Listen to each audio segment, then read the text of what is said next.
students, today we will watch our chapter number 4, that is from the Diary of Anne Frank, which is taken from your class 10 first flight book. Okay students, so let's start.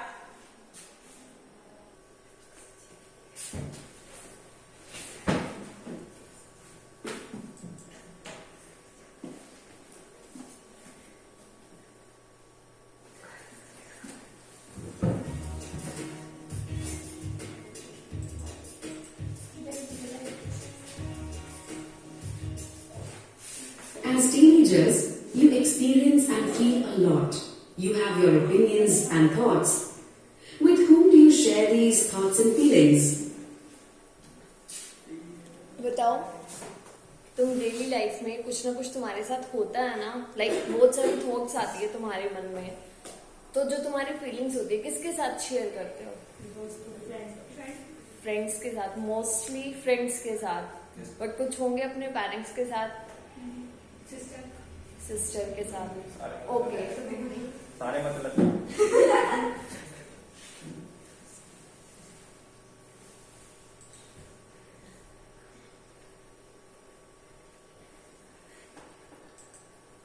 Some prefer to share their thoughts and feelings with their best friends, or a parent, or a sibling. Then there are some who prefer to express themselves through FB posts, tweets, or blogs. वो क्या कह रहे हैं कि कुछ लोग होते हैं जो अपनी फीलिंग्स अपने बेस्ट फ्रेंड्स के साथ शेयर करते हैं, अपने पेरेंट्स के साथ शेयर करते हैं, और सिबलिंग्स का मतलब होता है अपने ब्रदर्स एंड सिस्टर्स के साथ शेयर करते हैं. Some prefer to express their feelings through FB post, tweets and blogs. और कुछ होते हैं ना अपनी फीलिंग्स को शो करने के लिए FB पोस्ट डाल देते हैं, ठीक है, ट्वीट्स कर देते हैं या फिर ब्लॉग्स बना लेते हैं.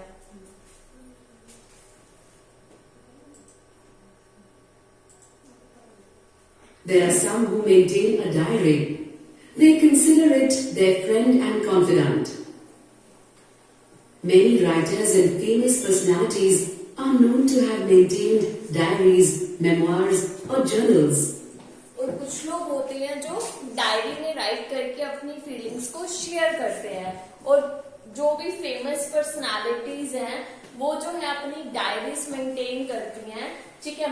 मेमोइर्स का मतलब होता है कि अपनी जितनी भी डेली लाइफ की जो मेमोरीज, थॉट्स आती है मन में, वो सब जो है अपनी डायरी में डाल सकती हैं. और जर्नल्स का मतलब मैगजीन्स वगैरह में भी वो सब, कभी तुमने देखा हो न्यूज़पेपर में भी कई बार जो फेमस पर्सनालिटीज की थॉट्स को जो है लिखा जाता है, ठीक है, मैगजीन्स में भी आता है.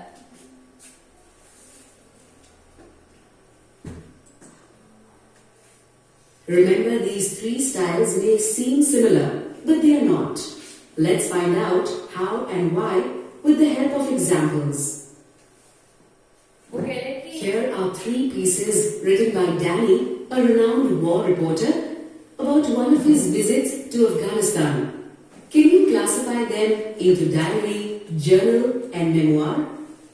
वो कह रहे हैं कि तीनों का मतलब वैसे सेम होता है, बट इनका मीनिंग जो है वो डिफरेंस होता है. तो अब ये तीन जो है फेमस पर्सनालिटीज ने अलग अलग अपने थॉट्स लिखे हैं. आप इनको पढ़ो और बताओ कि कौन सी जो डायरी है, कौन सी जर्नल है और कौन सा मेमोयर है. First is today was a relatively peaceful day. First of all date डाली हुई है इसमें 13 मई 2005. Peaceful day. I didn't hear any news about bombings or violence. With renewed optimism, I decided to explore what I could of Kabul city. इसको पढ़ के आपको क्या लग रहा है कि ये जर्नल है, डायरी है या मेमोर है? यस, डायरी, बिकॉज इसमें जो है स्पेशली डेट भी मेंशन है कि इस डेट को जो भी उसके मन में थॉट्स आए हैं पूरे दिन के बारे में, जो भी उसको लगा उसने वो सब डायरी में लिख दिया. और जब भी हम डायरी लिखते हैं, आपने शायद 9th क्लास में करा भी हो डायरी एंट्री, करे? डायरी एंट्री में भी ना हम डेट डालते हैं, ठीक है. तो ये तो है डायरी. अब सेकेंड वन देखो, The ride to Kabul was uneventful. Joy and I started exploring the marketplace that sold things from almost all parts of the world. When we reached there, neat line rose buzzing with activity greeted us. तो ये आपको क्या लग रहा है? अब दो रह गए, जर्नल और मेमोर. अब ये मेमोर है या जर्नल है? जर्नल क्या होता है? जो मैगजीन्स वगैरह में उनके थॉट्स लिखे जाते हैं. और मेमोर क्या होता है? उनके माइंड में जो उनके थॉट्स आए उन्होंने वो लिख दिए. ठीक है, ये जो है ये मेमोर है, जो उनके माइंड में थॉट्स आए हुए हैं. Next one is, it was in Kabul that I first met filmmaker Joy Friend, who was there to do some research for his movie. We discussed politics, movies, and Kabul. By the time we parted, he had asked me to be the screenplay writer of his new movie, which, as you know, I accepted. That's how my first film as a screenwriter war ways happened. तो ये क्या बचा हमारा? ये memoir है और ये journal है. ये जर्नल इसलिए है क्योंकि ये जो है उसके कबूल के बारे में एक एज अ मैगजीन में लिखा हुआ है. ये एक डायरी है और ये मेमोर है. क्यों? क्योंकि उसकी जो थॉट्स चल रही थी वो इसने इसमें लिखी है. Clear? This is a diary entry because it is a personal account. In it, Danny has written down what happened on a particular day and the thoughts and feelings he had that day. Diary entry क्यों है? About what happened a particular day and thoughts feelings Danny had that day. क्योंकि उसने जो है particular date पे जो उसकी thoughts आएंगे, मन में फीलिंग्स आएंगे, उसको उसने राइट किया है इसमें. So, a diary entry is a rambling and includes all the memorable events of the day. It is daily maintained on a day-to-day basis. Some diaries will even include a page for an uneventful day by writing, "There's nothing much to report today." Diary entry क्या होता है? जिसमें हम जो है events लिखते हैं अपनी डेली लाइफ के. ठीक है, डे टू डे डायरी जो है लिखी जाती है, डेली लिखी जाती है. डायरी एंट्री जो होती है उसे हम डेली लिखते हैं. ऐसा नहीं है कि आज नहीं लिखी, 4 दिन बाद इकट्ठी लिख दी, वो डायरी एंट्री नहीं होगी. जो डायरी एंट्री होती है वो पर्टिकुलर डेट वाइज लिखी जाती है. ठीक है, it is daily maintained on a day to day basis. Some diaries even include a page of an uneventful day by writing, "There is nothing much to report today." और कई बार क्या होता है, हमारे मन में जो थॉट्स आते हैं हम फिर उस पर डेट नहीं डालते.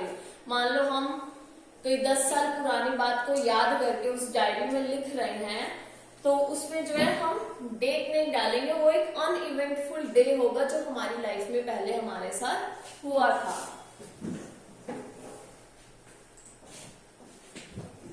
An example is Anne Frank's The Diary of a Young Girl. This piece is an excerpt from a journal as it is a record of a journey.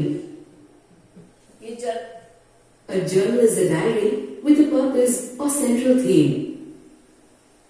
It can be a journal of an experiment, of a journey, or of an emotional state. The entries are all directly or indirectly focused on that purpose, theme, or central point. The unabridged journals of Sylvia Plath is a cut from a journal as it is a record of a journey. और ये जो है ये किसी journal में से एक आपका टॉपिक उठाया गया है.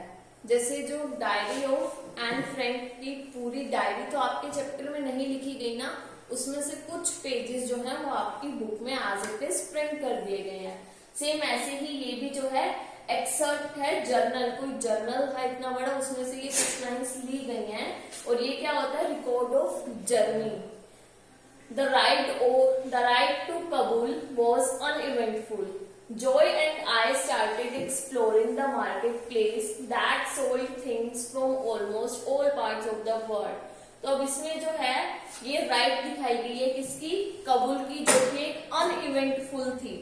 ठीक है, तो वो बता रहा है कि कबूल बता रहा है इसमें कि जॉय और मैं स्टार्टेड एक्सप्लोरिंग द हमने जो है मार्केट प्लेस को जो एक्सप्लोर करना स्टार्ट करा, that sold things from almost all parts of the world, ताकि जो है हम अपनी थिंग्स को जो है वर्ल्ड के पूरे पार्ट्स में जो है सेल कर सके। तो ये बेसिकली जो है जर्नी होता है, रिकॉर्ड ऑफ अ जर्नी, उसे बोला जाता है journal.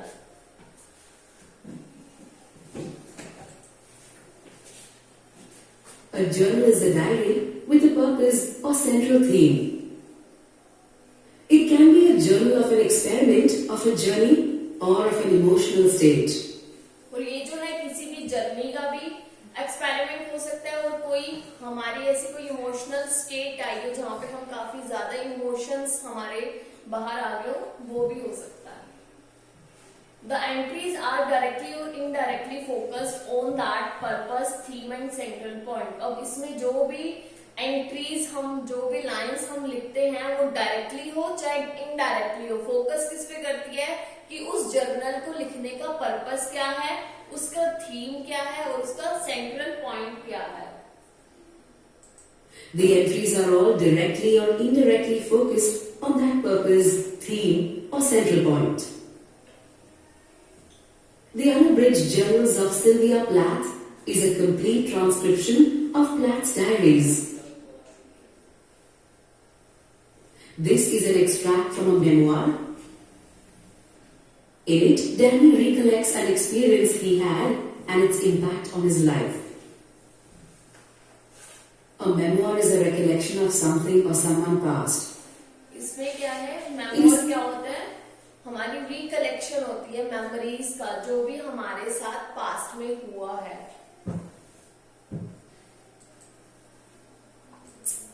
Compiled from diary or journal entries or individual recollections. Mary Jane Satyapathy's Persepolis, The Story of a Childhood, is an example of a memoir. ये जो है, ये भी एक स्टोरी है, आपकी बुक में तो नहीं है, बच्चे है the story of a childhood. और वो किसकी है, जैसे आपने उसमें 9th क्लास में पढ़ा होगा ना, माय चाइल्डहुड, वो तो ऑटोबायोग्राफी है, किसकी है, एपीजे अब्दुल कलाम की। ठीक है, ऐसे ही ये जो है एक स्टोरी है चाइल्डहुड की, और ये किसका एग्जाम्पल है, मेमोर का एग्जाम्पल है।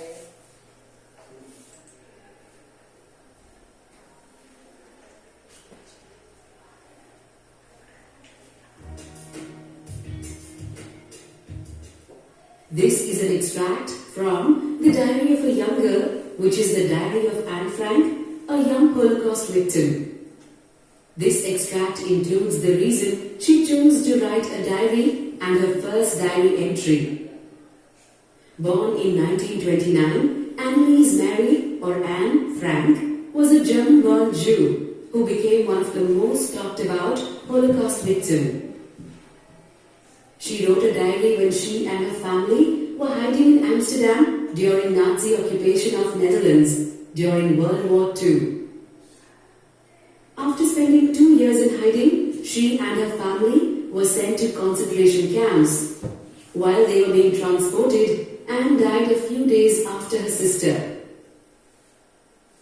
Her diary was published in English posthumously by her dad as The Diary of a Young Girl.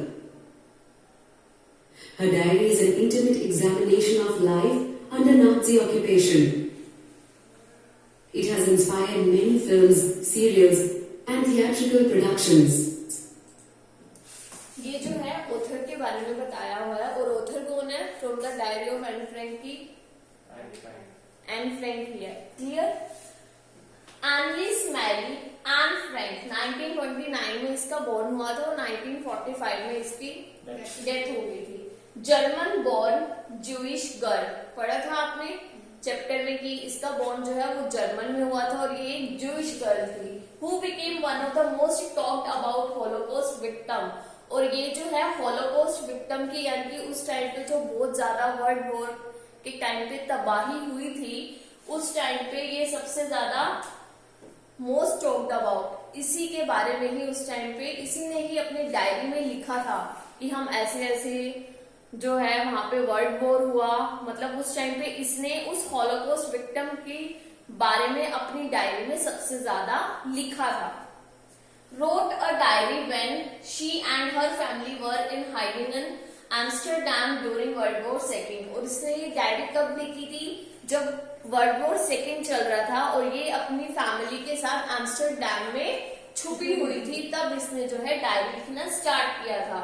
Died when she and her family were being transported to concentration camp। और ये कब died हुई थी, कब इसकी death हुई थी? जब इसकी फैमिली को उसके फादर के ऑफिस से निकाल करके उनको एक कंसंट्रेशन कैंप में भेज दिया गया था और वहां इसको और इसकी सिस्टर को टाइफाइड हो गया था, जिसकी वजह से इन दोनों की डेथ हो गई थी। The diary of a young girl published posthumously bye her dad. और ये जो है डायरी उसकी किसने पब्लिश कराई थी? उसके डैड ने पब्लिश कराई थी। जब इनकी डेथ के बाद वो वापस से एम्स्टरडैम गए थे ये देखने के लिए कि उसकी डायरी है या नहीं है, और उन्हें लगा था कि इस टाइम पे जो है मेरी बेटी ने जो है पूरे इस हॉलोकॉस्ट विक्टिम लाइक जितनी भी तबाही हुई थी उसके बारे में वो डेली डायरी लिखती थी, तो इसलिए उसके फादर की इच्छा थी कि मैं इसको पब्लिश कराऊं। Her diary and intimate examination of life under Nazis occupation. तो क्या हुआ था? नाजीज ने पूरा कब्जा कर लिया था उस टाइम पे, तो उसकी डायरी में जो है कंप्लीटली उसके बारे में बताया गया है कि कैसे कैसे क्या क्या हुआ था। Her diary and inspiration from many film, serials and theatrical production. और इसकी डायरी से इंस्पायर होकर के बहुत सारे फिल्म्स भी बनी है, सीरियल्स भी बने और थिएट्रिकल प्रोडक्शंस भी बने हैं।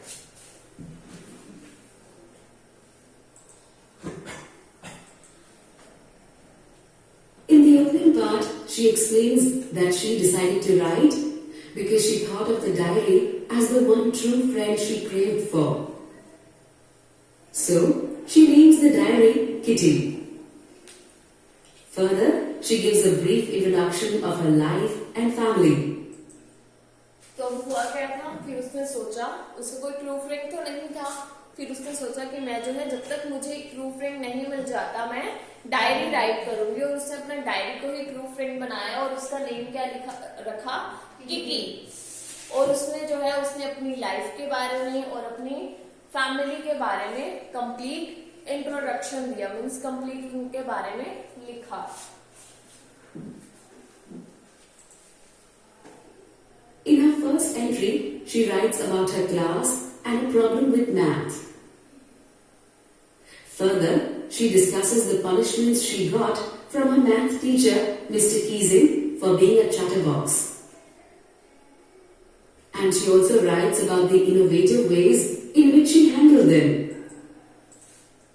आपने ऑलरेडी इसको पढ़ लिया है कि उसने जो है अपनी डायरी में उसकी बात अपने बारे में और अपनी फैमिली के बारे में लिखने के बाद किसके बारे में लिखा? अपनी क्लास के बारे में लिखा।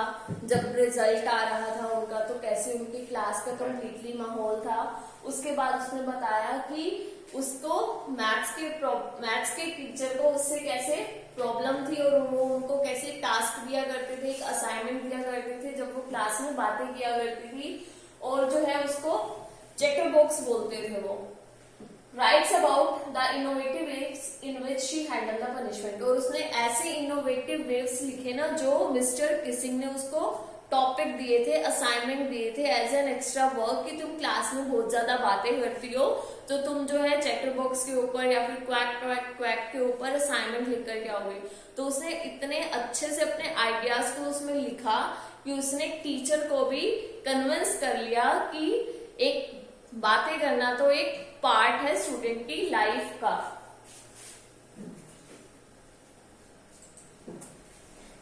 The timeline of this diary is from 20th June 1942 to 1st August 1944. The setting is Amsterdam, the place where Anne's family lived during the German occupation of the Netherlands in World War II. The initial few entries like this one are based in her house, school or other places she visited in Amsterdam. The latter entries were written when the family was in hiding.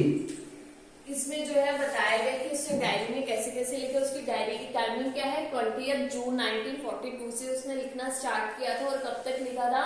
1 अगस्त 1944 4 तक, और वो जो है Amsterdam में रहते थे पहले, ठीक है। एम्स्टरडैम में जाके छिपे थे वो, ठीक है। Ends family lived during the German occupation of the Netherlands in world war. जब वर्ल्ड वॉर सेकेंड हो रहा था, ठीक है, और जर्मन पूरा ऑक्यूपाई कर लिया था, तब वो जो है एम्स्टरडैम में रह रहे थे वो और उसकी फैमिली। इनिशियल फ्यू एंट्रीज, और उसके बाद जो है उसमें उसकी डायरी में किसके बारे में एंट्रीज हैं, उसके घर के बारे में एंट्रीज हैं, उसके स्कूल के बारे में है, ठीक है, और वो कहाँ कहाँ पे कौन कौन से प्लेस पे गई उसके बारे में है, और उसके बाद वो उसने एम्स्टरडैम में गई उसके बारे में है। बट आपकी जो बुक में दिया गया वो कुछ पेजेस ही दिए गए हैं, उसकी कंप्लीट डायरी नहीं दी गई। Later entries written when they were in hiding, और उसके बाद उसने क्या एंट्रीज करी है अपनी डायरी में कि कैसे कैसे वो कहाँ कहाँ पर जाकर के छुपे थे। Anne Frank is the central character as the diary is an account of her life and experiences. In this extract, her math teacher Mr. Keesing is a primary character and her friends Sam and GN, CN, Jax and her other classmates are the minor characters. इसमें central character कौन है, like main character कौन है जो आपका ध्यान attract कर रहा है? एन फ्रैंक है। फॉर एग्जाम्पल मैरिज में जाते हो, मैरिज में सबकी नजरें किस पे होती हैं? ब्राइड को देखने पे होती हैं, वो जो होते हैं बिल्कुल सेंटर ऑफ द अट्रैक्शन होती है। सेम ऐसे जो है यहाँ पर आपके चैप्टर का सेंट्रल कैरेक्टर है एन फ्रैंक। उसके बाद प्राइमरी कैरेक्टर है उसका मैथ्स टीचर मिस्टर कीजिंग, जिसकी तरफ सबका ध्यान अट्रैक्ट गया आफ्टर एन फ्रैंक। और उसके बाद जो है ये माइनर कैरेक्टर हैं, उसके फ्रेंड्स हैं जिनका नेम था सेन, जीएन, और उनके क्लासमेट्स हैं सीएन और जैकस, जिन्होंने क्या करा था अपनी सारी हॉलीडे की स्पेंडिंग बेट में लगा दी थी, और बाकी उसकी क्लास के students. As Anne expresses in the introduction, the main theme of her diary and this extract is the loneliness of teenage.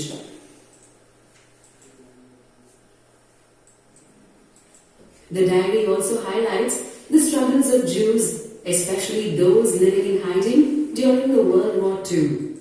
और इसमें क्या है, वो डायरी उसने लिखी थी कि वो टीनेज में थी। टीनेज कौन सी होती है? जब हम 13 से 18 ईयर्स तक की एज को बोला जाता है टीन एज, ठीक है। तो वो टीनेज में क्या थी, बहुत ही ज्यादा लॉनली फील कर रही थी, मीन्स अकेला फील कर रही थी अपने आप को, उसको कोई ट्रू फ्रेंड नहीं था, इसलिए उसने जो है वो डायरी लिखना स्टार्ट किया था। और उसमें जो है कैसा एक जूइश गर्ल का स्ट्रगल बताया गया है कि वर्ल्ड वॉर सेकेंड के टाइम पे वो कहाँ कहाँ रही, कहाँ कहाँ पर जाकर के छुपी। इस डायरी में उसका स्ट्रगल बताया हुआ है।